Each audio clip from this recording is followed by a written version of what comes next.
तो हमारा आज का टॉपिक है सोर्सेज ऑफ बिजनेस फाइनेंस। ठीक है, व्यावसायिक वित्त के स्रोत। तो व्यावसायिक वित्त जो है उसको प्राप्त करने के लिए हमारे पास कौन कौन से साधन हैं, कौन कौन से स्रोत हैं, ठीक है, उनको हम इस तरह से तीन भागों में बांट सकते हैं। एक है फॉर लॉन्ग टर्म फाइनेंस, ठीक है, दीर्घकालीन वित्त के लिए। दूसरा है फॉर मीडियम टर्म फाइनेंस, मध्यकालीन वित्त के लिए। और तीसरा पार्ट जो है वो है फॉर शॉर्ट टर्म फाइनेंस, अल्पकालीन वित्त के लिए। तो ये जो दीर्घकालीन वित्त के लिए हैं वो हमारे पास क्या है, वो है इक्विटी शेयर्स, ठीक है, समता अंश। दूसरा है प्रेफरेंस शेयर्स, पूर्वाधिकार अंश। तीसरा है डिबेंचर्स, ऋण पत्र। फोर्थ है फ्लोइंग बैक ऑफ प्रॉफिट्स, लाभों का पुनर्विनियोजन, ठीक है। उसके बाद पांचवा है स्पेशलाइज्ड फाइनेंशियल इंस्टीट्यूशन, विशिष्ट वित्तीय संस्थाएं। फिर बी पार्ट है हमारे पास फॉर मीडियम टर्म फाइनेंस, मध्यकालीन वित्त के लिए। इसमें आते हैं हमारे पास डिबेंचर्स, ऋण पत्र, ठीक है।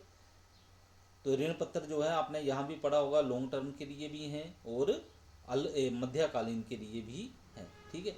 फिर है प्रेफरेंस शेयर्स, ये भी आपने ऊपर देखा था, पब्लिक डिपॉजिट्स। फिर है कमर्शियल बैंक्स, ठीक है। ये डिबेंचर जो है लॉन्ग टर्म के लिए भी हैं, ठीक है, और प्रेफरेंस शेयर जो हैं वो भी लॉन्ग टर्म फाइनेंस के लिए उपयोग किए जाते हैं, ठीक है। और पब्लिक डिपॉजिट और कमर्शियल बैंक्स हैं, ये आपको बताया है, ये मीडियम टर्म के लिए रखे गए हैं, ठीक है।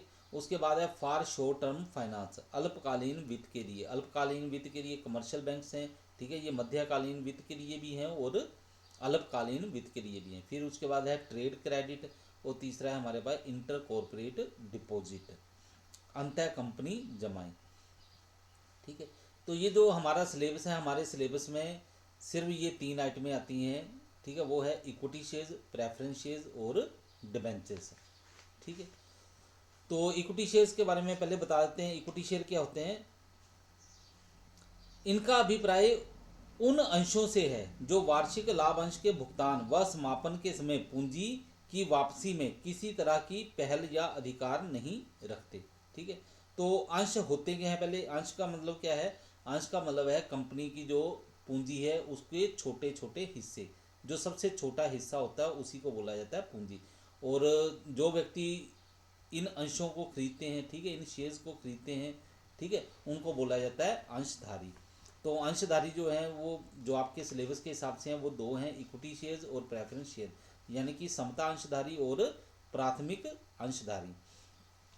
समता अंशों का एक दीर्घकालीन वित्तीय साधन के रूप में अध्ययन करने से पूर्व अंश शब्द का अर्थ भलीभांति समझ लेते हैं कि अंश होता क्या है। जो पूंजी अंशों को निर्गमित करके एकत्रित की जाती है उसे अंश पूंजी कहते हैं। प्रत्येक कंपनी के पार्षद सीमा नियम में अंश पूंजी निर्गमित करके प्राप्त की जाने वाली पूंजी की अधिकतम राशि की जानकारी दी जाती है, जिसे रजिस्टर्ड पूंजी कहते हैं। कंपनी की इस रजिस्टर्ड पूंजी को निश्चित राशि की छोटी छोटी इकाइयों में बांट दिया जाता है। रजिस्टर्ड पूंजी की प्रत्येक छोटी इकाई अंश कहलाती है। तो इसे हम एक उदाहरण के द्वारा समझ लेते हैं कि एक कंपनी की रजिस्टर्ड पूंजी 1,00,000 रुपये है, ठीक है, कैपिटल 1,00,000 रुपये की है, जिसे 10-10 रुपये के 10,000 हिस्सों में विभक्त किया गया है। तो 10 रुपये का प्रत्येक हिस्सा अंश कहलाएगा, ठीक है। तो समता अंशों को निर्गमित करके एकत्रित की गई पूंजी को समता अंश पूंजी कहते हैं। इसके अभाव में किसी कंपनी की कल्पना भी नहीं की जा सकती। और ये जो कंपनी के वास्तविक स्वामी होते हैं वो यही वाले होते हैं जिन्होंने समता अंश खरीदे होते हैं, ठीक है।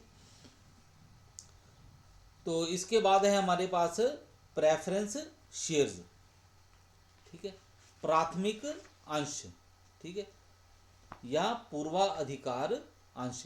तो ये क्या होते हैं, इनका अभिप्राय उन अंशों से है जो वार्षिक लाभ अंश के भुगतान व समापन के समय पूंजी वापसी के अधिकार में प्राथमिकता रखते हैं, ठीक है। पूर्वाधिकार अंश कंपनी की दीर्घकालीन एवं मध्यकालीन वित्तीय आवश्यकताओं को पूरा करते हैं। पूर्वाधिकार अंशधारियों को समता अंशधारियों की तुलना में निम्न दो प्राथमिकताएं प्राप्त होती हैं। इन्हें लाभ अंश का भुगतान समता अंशधारियों से पहले किया जाता है और लाभ अंश की दर पूर्व निश्चित होती है। दूसरा है कंपनी के समापन की दशा में पूर्वाधिकार अंशधारियों की पूंजी की वापसी समता अंशधारियों से पहले की जाती है। प्रायः पूर्वाधिकार अंशधारियों को कंपनी की सभाओं में मत देने का अधिकार प्राप्त नहीं होता, परंतु भारतीय कंपनी अधिनियम की धारा 87 के अंतर्गत कुछ विशेष परिस्थितियों में इन्हें मत देने का अधिकार प्राप्त है। इसके बाद आता है हमारे पास नंबर 3 डिबेंचर्स। ठीक है, ऋण पत्र। ऋण पत्र कंपनी के दीर्घकालीन एवं मध्यकालीन वित्त का एक महत्वपूर्ण साधन होते हैं। ऋण पत्रधारी कंपनी के ऋणदाता होते हैं। ऋण पत्र कंपनी की सार्वभौम मुद्रा के अंतर्गत निर्गमित किया गया ऋण की स्वीकृति का लिखित प्रमाण होता है। इसका अभिप्राय ऋण पत्रधारियों द्वारा कंपनी को दिए गए ऋण से है, जिस पर वे निश्चित दर से ब्याज प्राप्त करते हैं।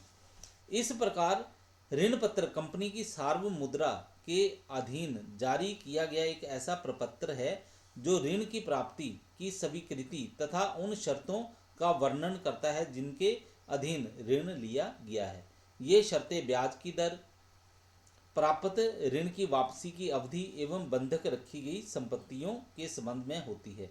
ऋण पत्रों की एक मुख्य विशेषता यह है कि कंपनी द्वारा इन पर ब्याज का भुगतान किया ही जाता है, चाहे उसको हानि ही क्यों ना हो। ठीक है, तो ये जो शेयर होते हैं, शेयर्स में क्या होता है, लाभांश मिलता है, समता अंशधारियों को बाद में मिलता है और प्राथमिक अंशधारी जो है इन्हें पहले मिलता है। और डिबेंचर्स होल्डर जो है जिन्होंने ऋण पत्र खरीदे हैं उनको क्या होता है, उनको ब्याज मिलता है। लाभ जो है वो तभी दिया जाएगा, लाभांश जो है डिविडेंड है, इक्विटी शेयर होल्डर्स को, प्रेफरेंस शेयर होल्डर्स को अगर कंपनी में लाभ हुए हैं तब दिया जाएगा। अगर लाभ नहीं हुआ है तो उनको लाभांश जो है वो नहीं दिया जाता। लेकिन ऋण पत्रधारी जो हैं उनको कंपनी में चाहे लाभ हो चाहे ना हो, इनको ब्याज जो है हर हाल में दिया जाएगा। ठीक है, तो आपने इसके बारे में अच्छी तरह से पढ़ लेना है, देख लेना है। Equity shares, preference shares, debenture, ये आपके सिलेबस में है। ठीक है, आपने इनकी मीनिंग के बारे में देख लिया, अर्थ जान लिया है। तो आपको क्या है, कई बार ये पूछ दिया जाता है कि इनके लाभ बताओ, दोष बताओ या विशेषताएं बताओ, तो वो भी आपने अच्छी तरह से कर लेनी है। कई बार आपको क्वेश्चन में ये पूछ लिया जाता है कि शेयर और डिबेंचर में क्या अंतर है। ठीक है, तो आपने मीनिंग पढ़े हैं, अर्थ जान लिए, तो उस आधार पे आप इनका अंतर भी कर सकते हो। कई बार क्वेश्चन आ जाता है कि इक्विटी शेयर्स और प्रेफरेंस शेयर्स जो हैं इनमें क्या अंतर है, तो आपने उसका अंतर भी बता देना है। ठीक है।